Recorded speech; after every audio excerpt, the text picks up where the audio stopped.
Magandang araw mga tropa. Welcome back to YouTube channel. Meron tayong ganoon panibagong vlog. Meron tayong project dito sa Acropolis Green. Acropolis Drive.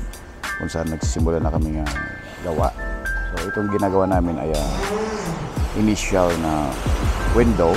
So ilang klase yung type ng window guys ginagawa namin dito. So ang usapan namin ni Sir, yung owner, gagawa muna kami ng tig-isang set muna para for makita niya kung ano yung kung okay na ba sa kanya yung design, tsura, pero na-approve na. So ito yung physical na tsura para in case ma-adjust pa namin sa susunod na mga window yung kakabit namin.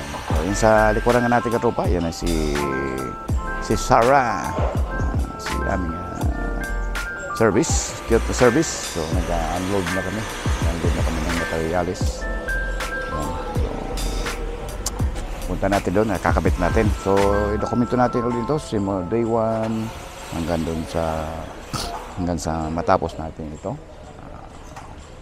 Dokumento natin ulit, i-vlog natin. So pero bago tayo umakyat katropa, kung ngayon lang kayo nagawa sa aking channel, huwag nyo nakalimutan mag-like, share, at subscribe sa ating YouTube channel, RA Glass. At kung hindi pa kayo nakapag-share, pakishare naman ito ating video para makakuha pa rin ng panibagong idea. Kasi ibang type dito ginawa namin. So, go! Akyat tayo ka to ba? Kaputay. Naman po.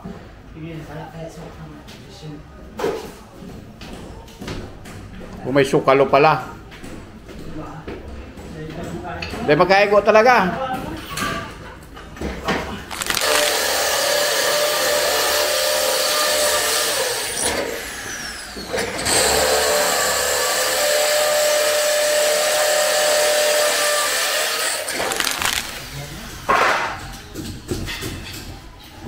Hindi ba na eh?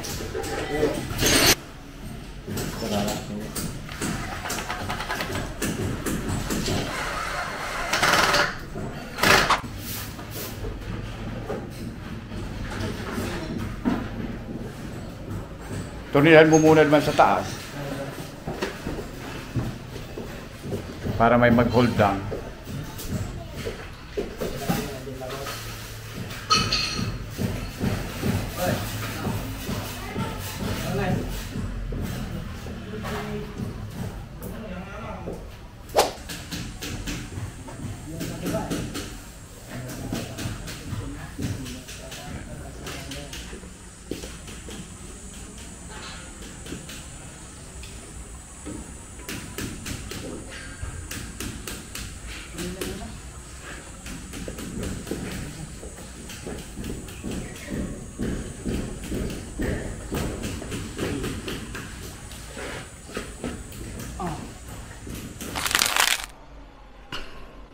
Ito na po yung finished product kung saan kinabit namin na corner window. Yan. Pero frameless. Pinakang iba nito, naka-frameless yung gitna. Yan.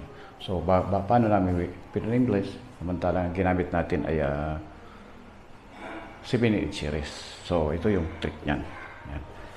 So, ito yung screen. Yan. Yan. Screen. Yan. Ito yung operable. Yan. Ito.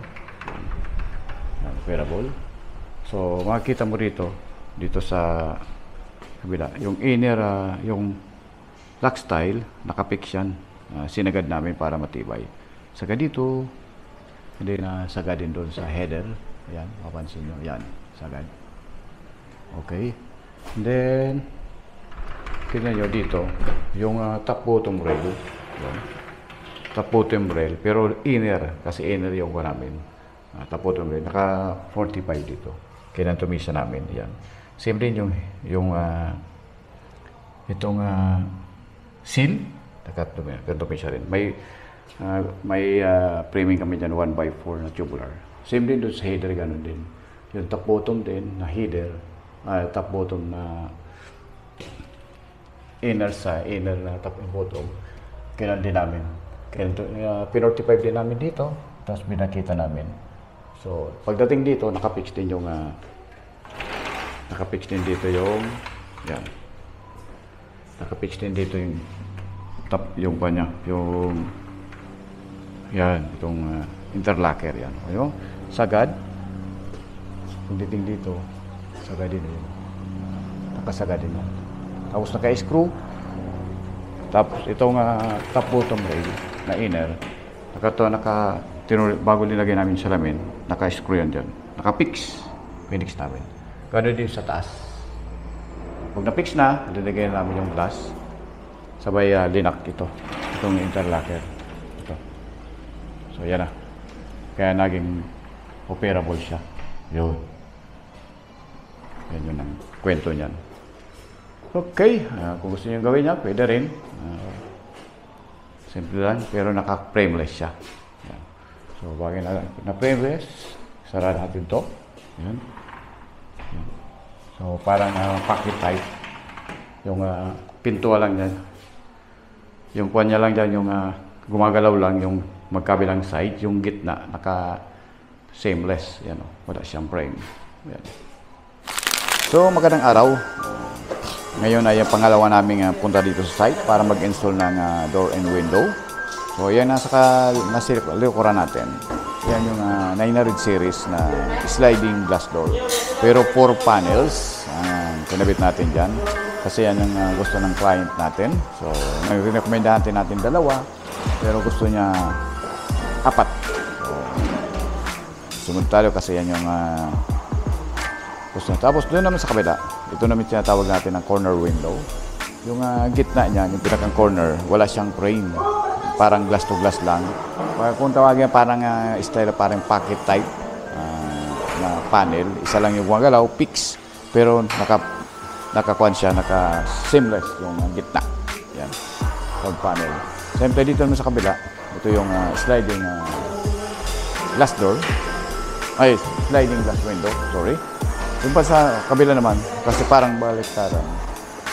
Yan naman yung sliding door pa rin. Sliding 4 pan na panel. So, ayan yung kuha natin. Yan. So,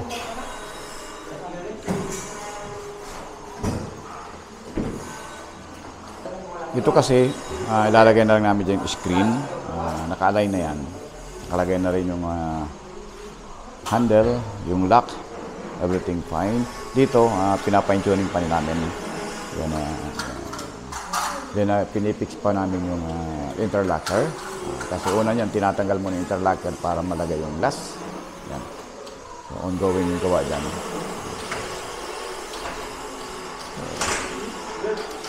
Then ito, na-finish na rin namin. Yan. Sliding window. So, doon, yung dalawa. Yan. So, pinipik pa yung panel. Yan. Yan.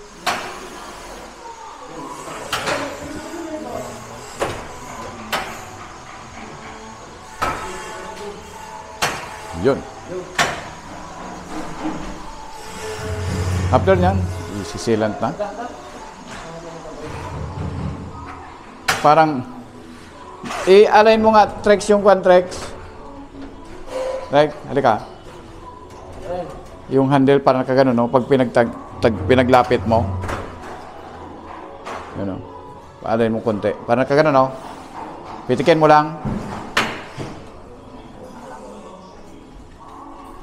So nakita ko lang kasi yung handle pero naka-vertical konti. Konti lang naman alignment.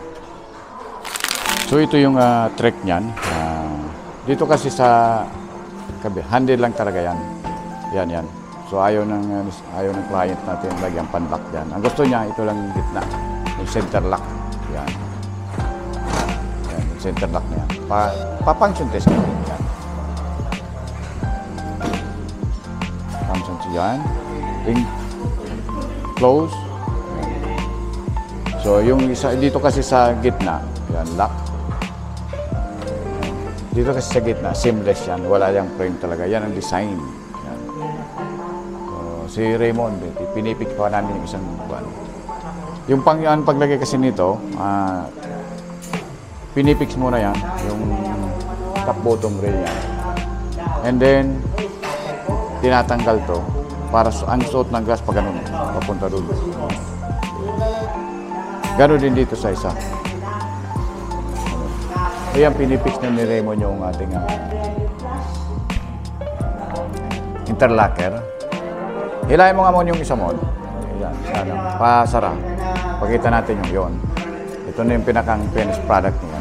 So, ang gitna, wala talaga siyang frame. Yan. Ang frame lang dito, banda. Pero may paikot pa rin siya. Yan. Kasi yung mag-hold ng glass. Yan. Ganon. Ganon. Kaya nakakapit yan yung top bottom rail. Pero inner yung ginamit natin kasi 900 series. Yan. Then, ito yung gumagalaw. Ito smooth. Ganda. Yan, nakita nyo na yung series po yan. So ito yung sinasabi natin na yung ito kasi yung outer na top bottom rail. Ito yung inner. Ito mas malapad. Malapad itong outer kaysa inner. Kasi ang elevation kasi ng kuwan yung seal parang nakahagdan. So pag binuksan mo kasi yan, kaya ginawa nila, yan. Pag binuksan mo yan, pag nakatapat yan. So itong top rail na inner sa outer, magkatapat yan, magkapantay. Yan. Pero ang ginagamit lang, sa baba lang. Yan. Sa baba. Pero sa taas niyan, lahat. Yan.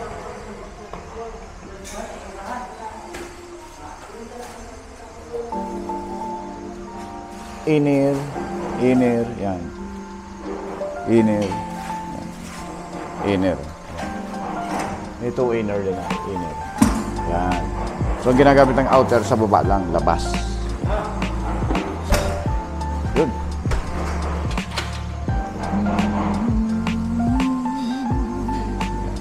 Ito yung bago linalagay yung cam handle, prepared na yung keeper, kung tawagin yung keeper. Yan o. Yan. Yan yung keeper niya. Try mo nga rin. Keeper. Ayan. And then, paglagay niyan, suot muna. Ayan. Sabay lagay yung para eksakto. Kaya nauna niyang pagpreparasyon, ito palagi yung keeper niya. Linalagay yan sa interlocker. Okay.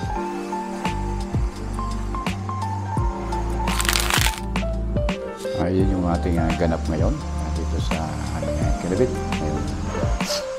Yung araw. So, ito yung sliding door. 4 panels. And then, dito naman ang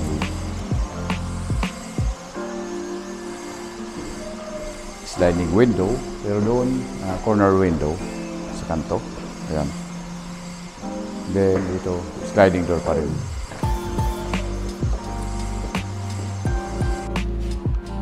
So, thank you sa panonood ng aking vlog. Hopefully, kung mayroon kayong required sa ganyan window, dito tayo medyo mag-slide. Kung may ganun din kayong requirements sa window, please, PM na lang sa numerong 0998-541-3688 or against kwan kasi tayo, ilaw. Yan. So, kwan talaga maray.